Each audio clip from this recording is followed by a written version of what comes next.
Hello मित्रांनो, कसे आहात सगळे? जय शंभू नारायण आणि स्वागत आहे पुन्हा एकदा तुमच्या आमच्या सर्वांच्या लाडक्या चॅनलवर, त्याचं नाव आहे नुसता त्रास.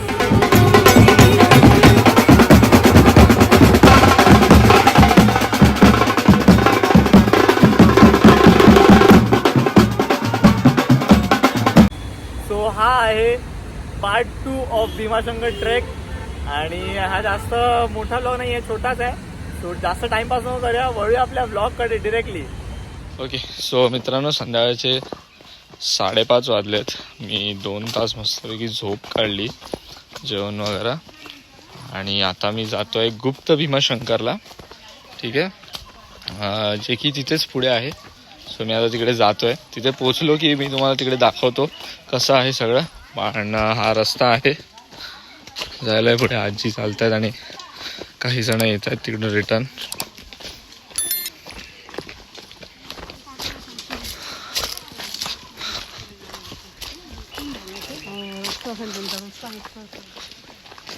सो आता डायरेक्टली गुप्त भीमाशंकरला भेटूया.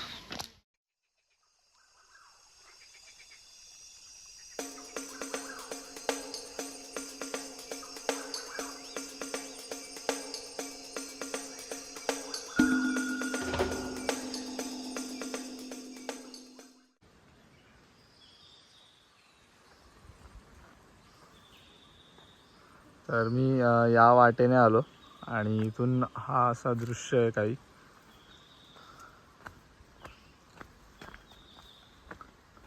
ते आपल्याला असं खाली उतरावं लागणार, बिकॉज ती जी पिंडी आहे ती खाली आहे. Right, I guess. इथे माझा साथी आणि मी चाललो आम्ही खाली सावकाश पावलं टाकत. आणि मला इथून दिसलंय ते वर्थ इट वाला दृश्य, गुप्त भीमाशंकर. आता येण्याचं कारण माझं हेच, कारण पावसाळ्यात त्यांचं दुर्लभ दर्शन होत नाही.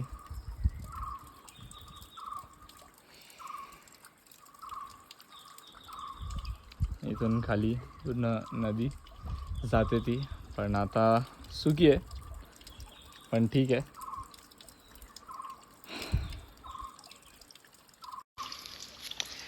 हे जे पीस आहे ते बघताना ते खूप वेगळं आहे, एकदम डिफरंट. तुम्ही पण एकदा पहा परत एकदा.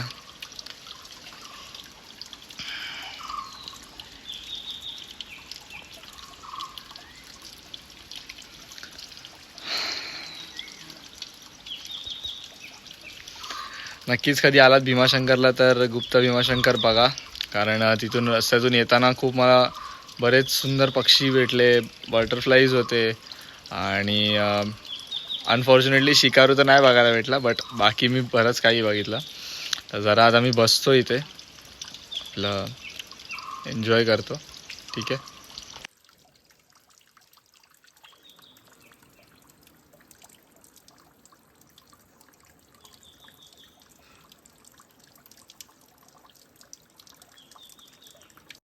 भीमाशंकरला येऊन मी जर दर्शन घेतोय पहिले कोणतं, तर ते गुप्त भीमाशंकर आहे. मी अजून दुसऱ्या कोणत्याच मंदिरात नाही आलो आहे, डिरेक्टली इथे आलो आहे दुपारी आराम करून. आता मी एक स्पॉट करेन. ठीक आहे. ओके. सो मित्रांनो, मी गुप्त भीमाशंकरवरून जस्ट आलो आणि खायला आलो, नाश्ता करायला आलो, कारण भूक लागली आहे.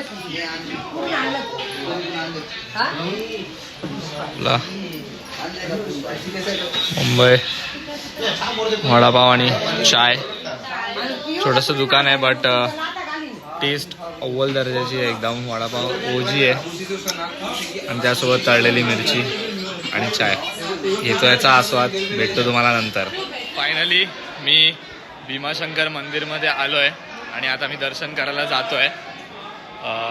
माझं ड्रीम पूर्ण होतं आहे. फोनचा वॉलपेपर मी आता अस्तित्वात बघतो आहे.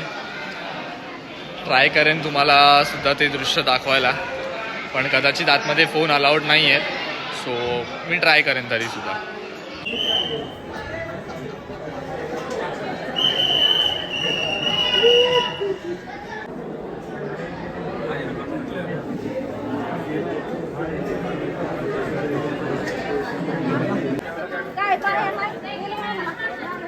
तर मित्रांनो जस्ट मी दर्शन घेतलं. खूप छान झालं दर्शन. गर्दी थोडीशी कमी होती संध्याकाळी त्यामुळे. आणि आता थोड्याच वेळात आरती सुरू होईल तर मी तुम्हाला आरतीचे दृश्यही नक्कीच दाखवेन. आता तुम्ही आरशात बघू शकता तिथे खाली तिथे तुम्हाला दर्शन होईल.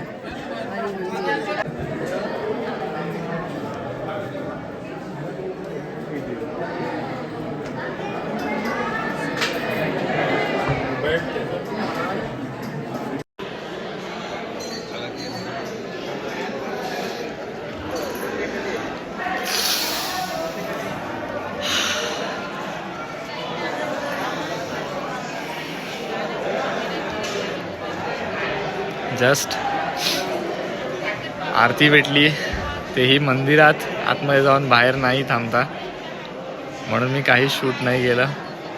मी पूर्णपणे आरती केली. तुम्ही स्वतः या आणि तुम्ही ते पहा. तुम्ही आरती करा. आरतीच्या वेळेस या. संध्याकाळी 7:30ची वेळ आहे. आरतीच्या वेळेस या आणि ते दृश्य पाहून घ्या. एकदाच होतं, सारखं सारखं नाही होत. माझ्या डोळ्यात तुम्ही पाणी बघू शकत असाल. अंगावर काटा येतो आहे कारण एकदम अनपेक्षित होतं. मी विचार केला की मला आरती भेटेल पण विचार केला की लाईनमध्ये किंवा बाहेर रूमजवळ उभं राहून भेटेल. पण आधी बाहेर होतो, नंतर मंदिरात गेलो आणि मला आतमध्ये घेऊन आरती करता आली. Thankful nothing else. थँक्यू. एकदम अनएक्सपेक्टेड होतं असं दर्शन होईल. आज झालं आहे.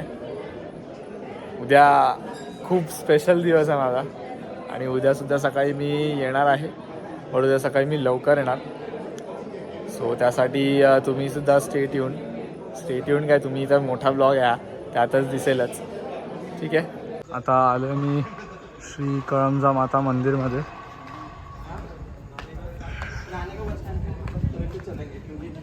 तीन 3:30 बजे उठेंगे सभी. मैं तो क्या सोच रहा हूँ पता है, एक बार की तो वो लोग बहुत बड़ी देंगे. एक बार की मतलब दोनों में कर देंगे. मतलब एक बाल्टी का 30 रुपये. हाँ, एक बाल्टी का 30 रुपये ऐसा बोला. हाँ, तो मैं बोलता हूँ.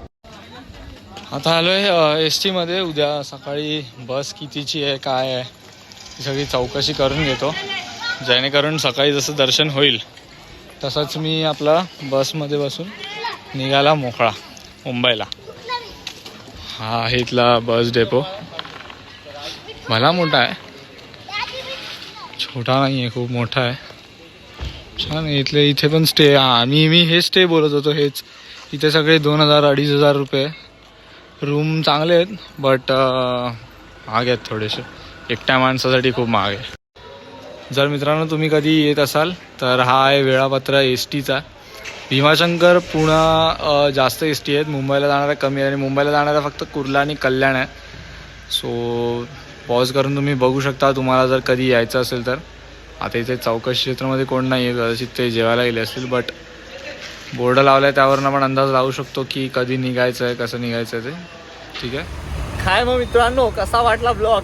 छोटासा ब्लॉग होता. बघ ब्लॉग बोलू शकता बिकॉज जास्त काही इन्फॉर्मेटिव्ह नव्हतं. मी सुद्धा दमलेलो बट ग्रेटफुल आहे मी देवाला की त्यांनी मला एक चान्स दिला मंदिरात बसून आरती करायचा त्या दिवशी. सो खरंच खूप बरं वाटलं, खूप मन प्रसन्न झालं. आणि ब्लॉग आवडला असेल तर नक्कीच लाईक करा. कमेंटमध्ये तुमचे रेकमेंडेशन सांगा मला की ब्लॉग कसा वाटला आणि अजून कसं मी इम्प्रूव्ह करू शकतो. शेअर करा ब्लॉग आणि चॅनलला सबस्क्राईब करा. बेल आयकॉन दाबायला विसरू नका म्हणजे तुम्हाला सगळे नोटिफिकेशन येतील डेली ब्लॉग्सचे सुद्धा. आणि पुढचा म्हणजे पार्ट 3चा ब्लॉग जो असेल तो मी लवकरच अपलोड करेन. तो असेल की मी बड्डेला काय काय केलं, जास्त काही नाही बट ते तुम्हाला ब्लॉगमध्येच कळेल. त्यासाठी वेट करा. तर मग हसत राहा आणि हसवत राहा, नाचत राहा आणि नाचवत राहा. भेटूया पुढच्या ब्लॉगमध्ये. चलो.